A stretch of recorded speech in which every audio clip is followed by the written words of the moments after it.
Hello everyone, my name is Hexabu, and this is my commentary of my playthrough of the Bryansk mission of 1941 DLC of Panzer Corps 2, so let's look at it! Alright, so this mission is one of the hardest in the DLC, and I've actually had people ask me to show them what's like.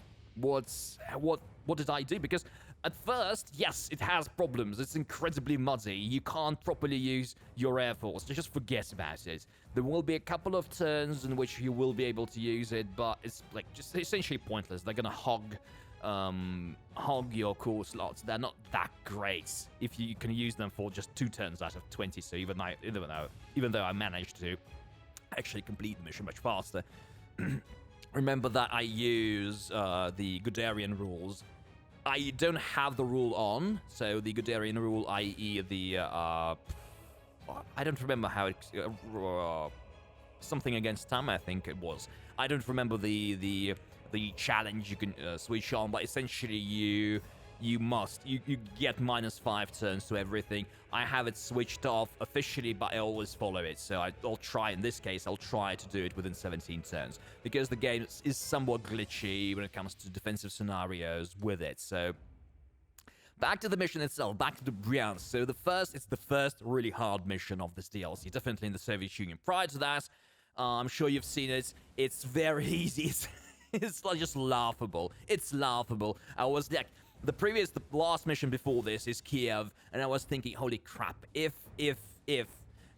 this, like all of the rest of the missions are gonna be as easy as this, I'm gonna crush this DLC. I usually praise this and everything, but I'm gonna say, this is bullshit. This is way too easy. Come on, do something about it. But then Bryansk happens, and I know it's great. So much better. And now with the mud, the biggest problem is that, well, first of all, you have no Air Force. Thankfully, the Soviets don't either. At least for now. That's a bit of a little bit of foreshadowing for you. And as you can see, the biggest problem with the mud is that everything is so slow, and there are a few types of units that will be extremely slow. Like wheeled units will be severely hampered by the mud. That's actually one of the reasons I have refrained from using motorcyclists in this mission, even though I genuinely like them. In this case, I use the German armored cars, and I have a commander trait that gives me bonuses to recon, so I prefer to use them. Anyway, so also another point against Air Force. The position of the airfield is terrible. But as you can see, I've got two forces separated. Like essentially, my corps is separated into 2 forces. The one we see now is the tank force that will advance directly towards Bryansk, but its goal is not going to be. It's going to have an auxiliary role. So they're trying to, they're taking that village. They're really just destroying the Soviet Unions because they, like, along the road, along the way, and there will be a Soviet counterattack coming from Bryansk, so these guys will handle it. And as you can see, by the way, I've taken a bridging unit there, which has taken over that village.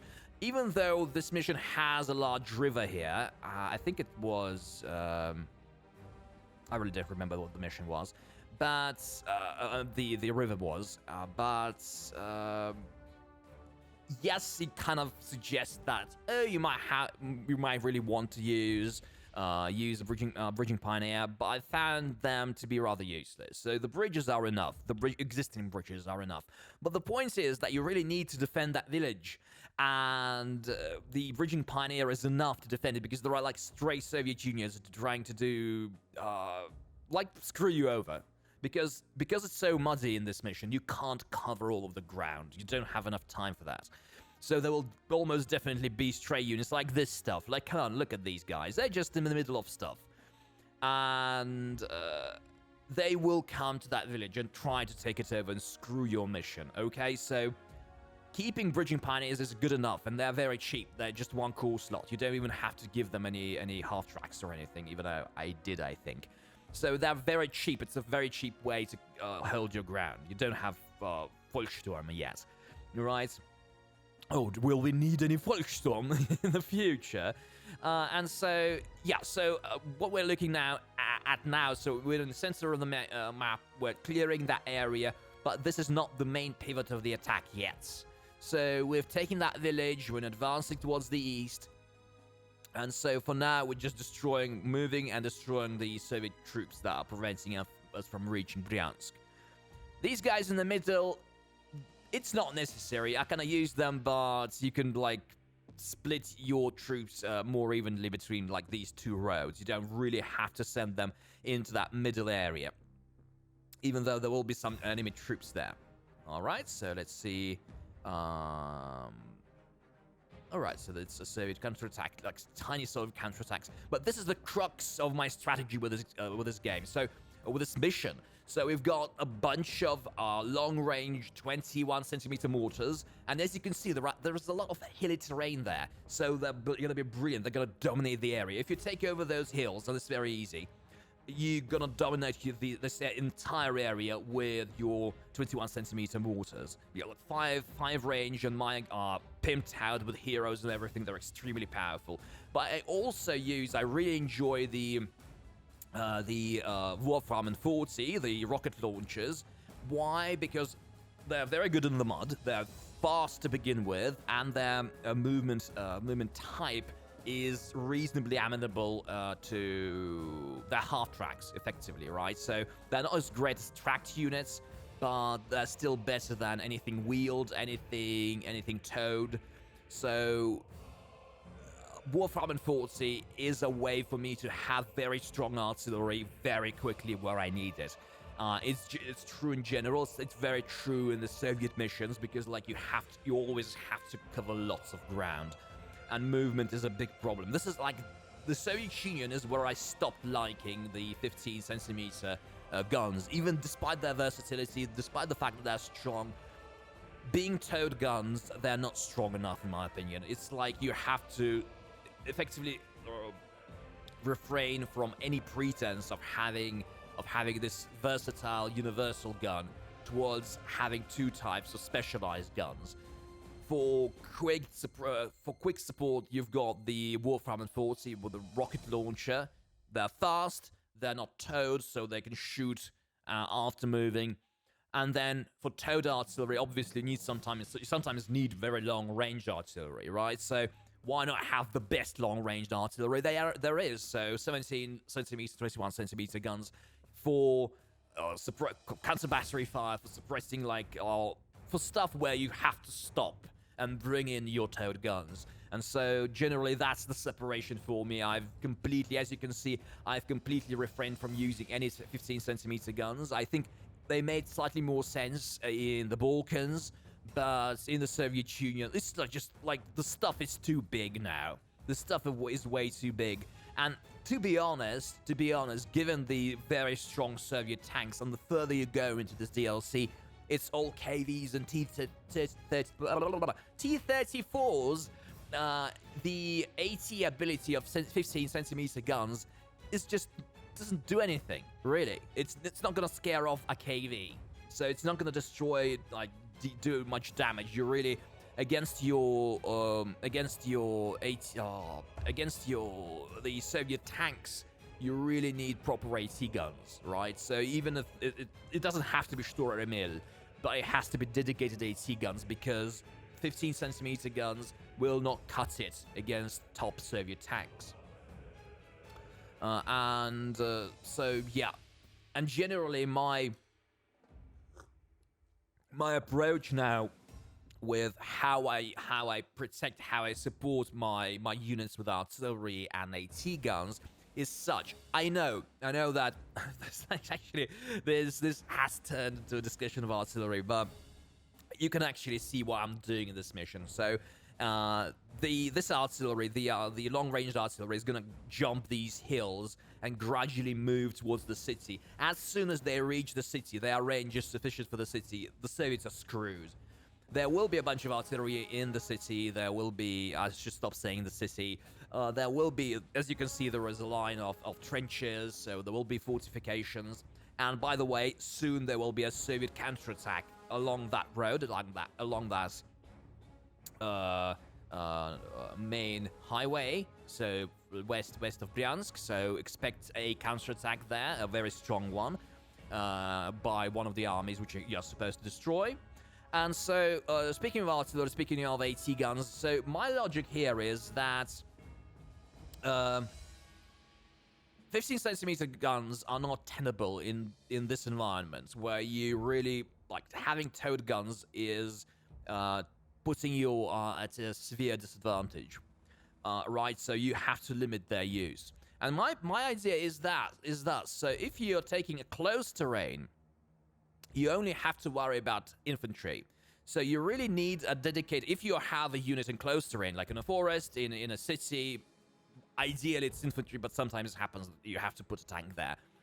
You must protect it against infantry. Tanks are not gonna do much. So if you put an infantry in a forest and the AI attack.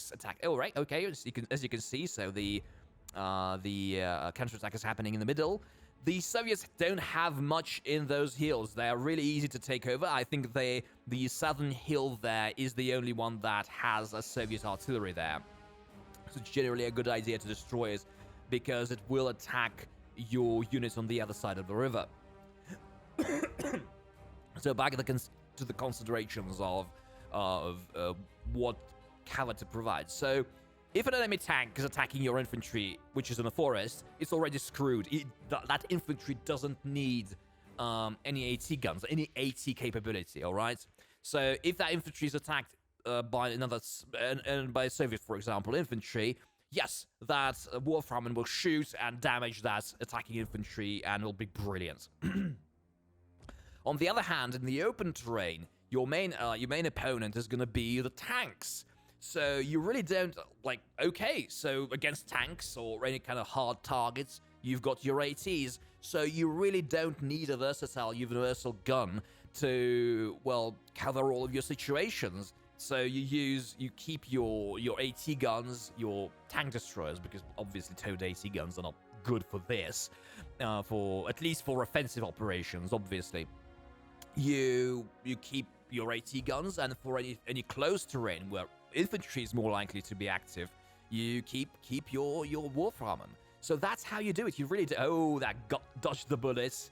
I don't think I'll have to reload in this footage, but I actually played it like a week ago. I really don't remember anymore. That was the only Soviet artillery there, and these hills, which I've already reached, are going to be decisive in destroying the defenses of the city, and, well, taking it over and actually destroying that Soviet counterattack, which is still in the dark, and it's rather nasty. There are KVs there, and these BTs are rather not the scariest ones of all. And I think this turn, I remember that I'll probably start even using my long-ranged artillery there. Let's see if I do it. Because, like, as you can see, so that KV could be destroyed by long-ranged artillery from the other side of the river. So it's a good idea to advance towards the city, like, simultaneously. So you, like, advance along both the directions. Follow both the prongs of our attacks. I can't English today. So advance in both directions simultaneously, so your artillery can reach this important area in time and cover you there, and just help destroy the Soviet tanks. And as you can see, for example, that cavalry has run away. I think I'll destroy it. But sometimes you just don't have enough time. You have to advance towards other objectives, and you let that cavalry slide and reinforce, and then they'll like go somewhere and try and capture one of your objectives. It's not, hopefully not defended. Hopefully for the AI. Unfortunately, that KV managed to reinforce, but I think this round I'll destroy it, because okay, you don't even have to take the hill to reach it, so I'm just gonna destroy it. Bang and bang. So my wonderful double damage artillery, double attack artillery.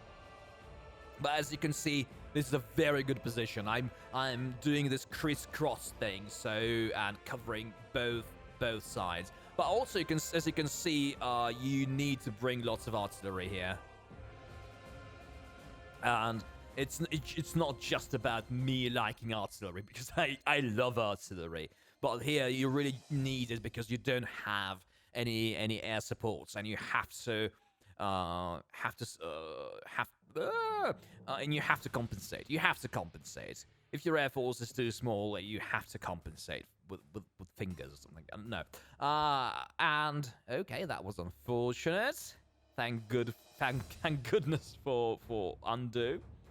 And so yeah, and I'm slowly advancing towards the city. And what I really like about Sturemil is that it's got a very strong defensive rating, so it's very good defense. So you can use it on the front line, unlike pretty much all of the German. Oh, thank goodness, I have destroyed the cavalry. Unlike pretty much all of the German AT guns in this period, you can actually safely and comfortably use Sturemil as a front line, as a first line weapon. So sometimes I really just need to plug a hole and provide support to the adjoining units. This will repeat. This will be also possible with... and by the way, Warfarmen still is extremely powerful, even against tanks, especially with recon support. So, like, don't underestimate. Even though Warfarmen is very much an anti-infantry weapon against, well, as you can see, against heavy tanks, it's not very much damage, right? So, but against lighter tanks, against T-34s, and obviously proper light tanks, it's not that big of a deal. You can actually use it. And its advantage over anything towed is the fact that you can... It's there. It's always there. It's very fast, even in the mud. It's always there when you need it. You don't have to worry. You don't have to think about any kind of positioning and stuff. Okay, let's destroy that KV. No. Will I take the risk? Okay, okay. Sorry about the lag. I think this is the laggiest bit, and I've managed to destroy the KV. But I hope that this footage is actually clearing up, because I had a commenter, and you probably listening to this, or at least watching the footage, commenter asked, how did you manage to advance? And I'm not doing anything special. Don't have the only kind of... Well, actually, there are two gamey movement-related things here. Well, one, obviously, is strategic. I'm avoiding towed guns, and all of the towed guns that I've got are long range, so I can compensate that relative slowness, right? Otherwise, I'm bringing crap loads of Warfarmen. I think I have like 4, at least. I've got 5. I've got 5 Warfarmen. Yes, it's 25 core slots without any heroes, so any kind of cost-reducing heroes.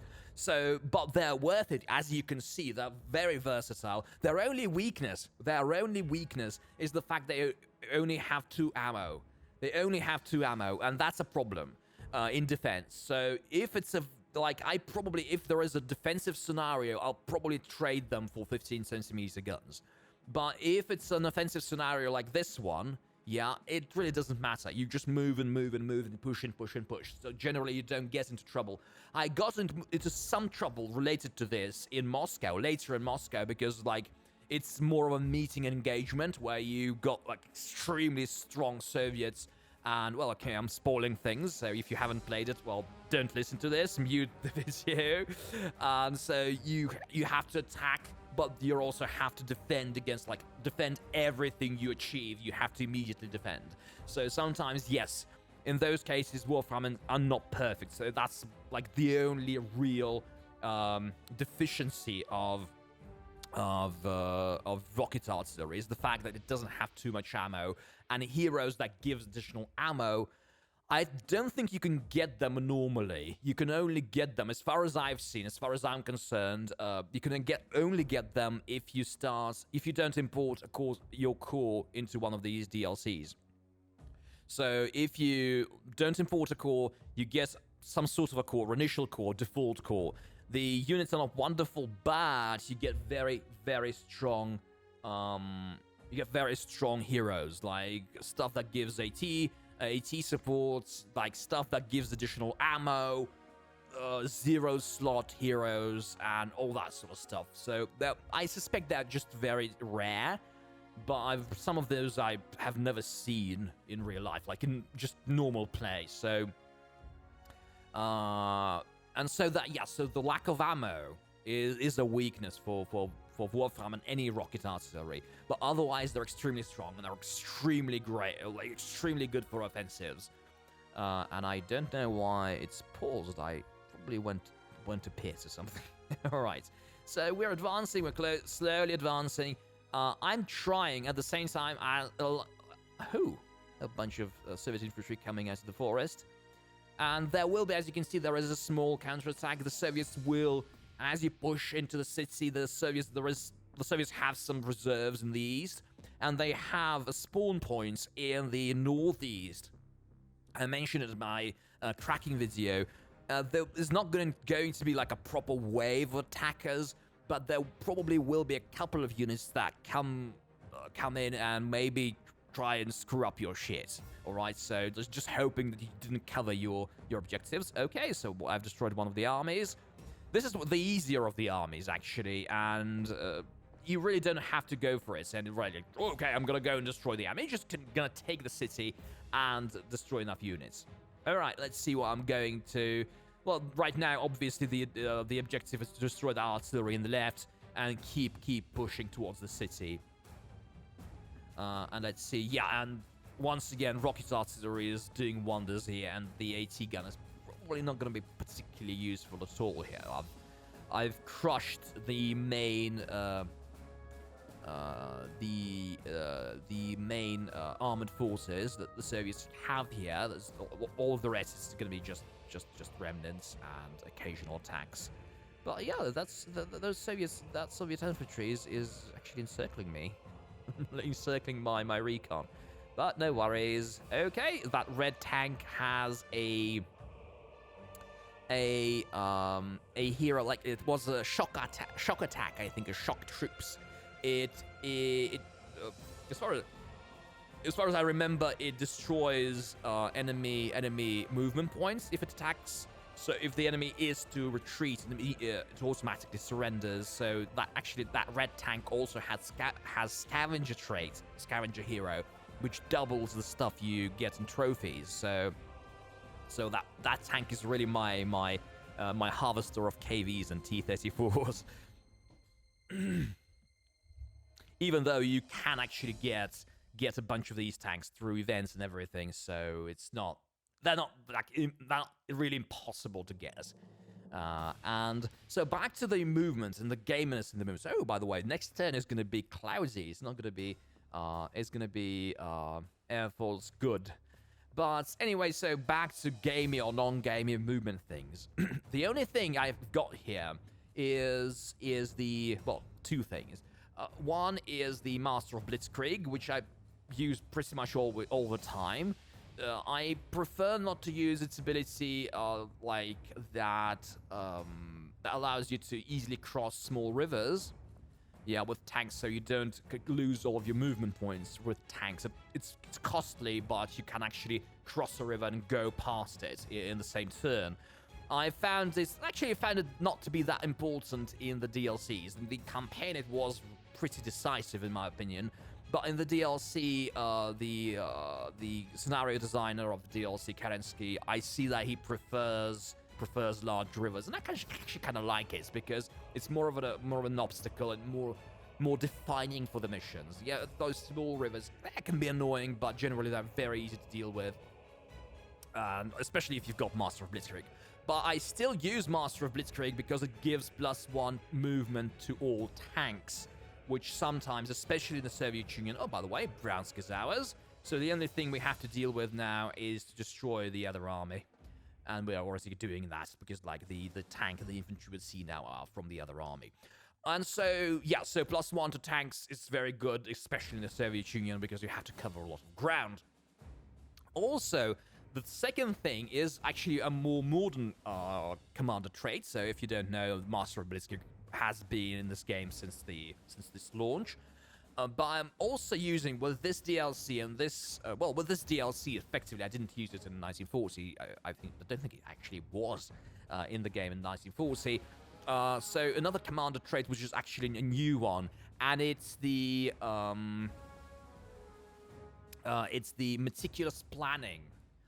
And it only includes land units, and it allows you to move a land unit twice. As you can see, my KV, I moved it once, and you can move it twice. It's very good. Actually, ironically, it allows you not to engage in meticulous planning. You could actually do, like, winging it in terms of movements. Yeah, you could like, move your unit slightly and then some more. For example, to do some recon, to maybe just attack, move, attack, and retreat. Do all that kind of stuff. Do all kinds of ad hoc stuff. And it just jives with my playstyle. I'm generally not a huge planner, and I generally like to improvise and everything. So it's like I really enjoy it. It's very nice to have it. Sometimes it makes your life very easy. I won't deny it, but it's well within the 2 points, like the default 2 points, 2 commander trait points that you have. So if you don't know, I play also with Deep Recon, which allows me to see the objectives and gives me additional points, additional bonus with the recons. And I actually kind of like seeing the objectives also for making footage and for making so that like potentially my viewers can see these objectives what's happening there, because it's kind of illustrative, I think. But also it's a nice bonus to recons, and I kind of like recons in this game. And so so I never play with overstrength. It's a bit of a habit, since like that's carried over from Panzer Corps 1. I almost never overstrength my units in Panzer Corps 1, except for strategic bombers, which I hate in this game. And yeah, so pretty much I never used it, and I kind of don't use it here, even though it's more interesting here than in Panzer Corps 1. Alright, so now I'm getting closer to winning the scenario, so I've pretty much taken over all of the objectives. By the way, you can see that heavy artillery and that nasty infantry there, entrenched infantry. That was just the second entrenchment line from the south, like looking at the south. So attacking from the south, and the terrain there is pretty nasty, so hills and forests. Attacking from the south, attacking Bryansk from the side, and trying to destroy that army from the south is a terrible idea. It's too well defended, and attacking from the north, as you've seen, like there is a tiny, very weak, not particularly spirited counterattack, and as you can see, the mission is over. I think it's time for us to end this, but as you can see, go north, go center, forget about south, take Bryansk, and just bring crap loads of artillery, because it's wonderful and you really need it. Bye.